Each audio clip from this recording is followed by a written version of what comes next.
안녕하세요. 여러분의 소중이를 섬세하게 지켜주는 더 행복한 산부인과 전문의 미나 원장입니다. 안녕하세요.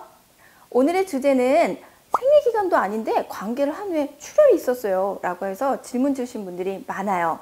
그래서 오늘은 관계 후 출혈에 대해서 주제를 가지고 한번 얘기해 보겠습니다. 생리기간이 아닐 때 발생하는 출혈을 부정출혈이라고 하거든요. 출혈의 원인은 정말 다양해요. 가장 많은 원인은 가임기 여성이라면 제일 먼저 임신 유무를 확인해야 되죠.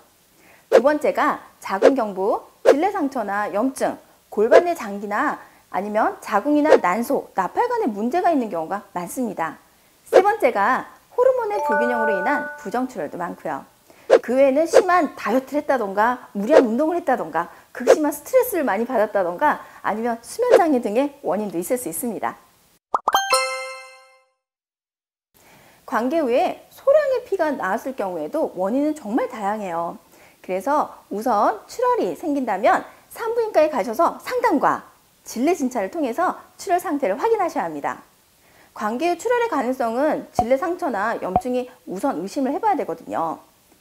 관계 시에 손가락을 질내에 넣었을 때 손톱에 긁힌다든지 아니면 손가락에 의해서 세균 감염이 발생되는 경우에 염증이 생길 수 있고요. 관계 시 여성의 분비물이 충분히 나오지 않는 건조한 상태라든가 이미 질내나 자궁경부에 염증이 있을 때 관계를 하면 물리적 마찰이나 외부에서 세균 감염에 의해서 관계 시 출혈이 발생할 수 있습니다. 따라서 질내에 손가락 삽입을 하지 않는 것이 제일 좋지만요. 질내에 손가락을 삽입하신다면 손톱을 짧게 깎거나 콘돔을 사용하시는 것이 상처와 염증을 예방하는 방법 중 하나가 될 수 있습니다.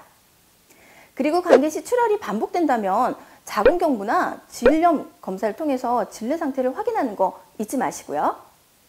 만약에 출혈량이 소량이 아니라 출혈량이 많다, 그리고 기간도 길다 이러면 아까 말씀드린 것처럼 자궁이나 난소 쪽에 이상이 있을 수 있습니다.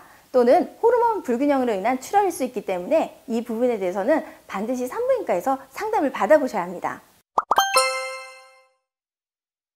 가끔 관계를 하고 나서 며칠 있다가 피가 나왔는데 이게 혹시 착상열인가요? 라고 물어보시는 분들이 많아요. 착상출혈은 수정란이 자궁 내에 착상되었을 때 나타난 출혈을 의미합니다. 그래서 임신이 돼야지 착상열이 나오겠죠. 이 착상열은 임산부 중에서도 그렇게 흔하진 않아요. 따라서 정확한 것은 검사를 해봐야겠지만 임신이 아니라면 착상출혈일 가능성은 많이 낮고요. 부정출혈일 가능성이 더 많기 때문에 반드시 산부인과에서 상담을 받아보셔야 합니다. 또 다른 경우는 천연막 파열로 인한 출혈도 있어요. 옛날에 어떤 분이 신혼여행을 갔는데 첫날밤을 보냈는데 출혈이 없어서 너무 당황하고 억울했어요 라고 하시는 분들이 있었거든요. 천연막은 레이스 같은 구조를 가지고 있기 때문에 질 입구에 있는 것을 말합니다. 그래서 천연막은 사람마다 다 달라서요. 파열되어도 출혈이 없는 분들도 있어요. 반대로 생리만큼 출혈량이 엄청 많이 나와서 당황하시는 분들도 있고요. 간혹 천연막이라고 해서 무조건 첫 경험상에 천연막이 뚫려서 출혈이 있다고 생각하시는데요. 전혀 그렇지 않습니다.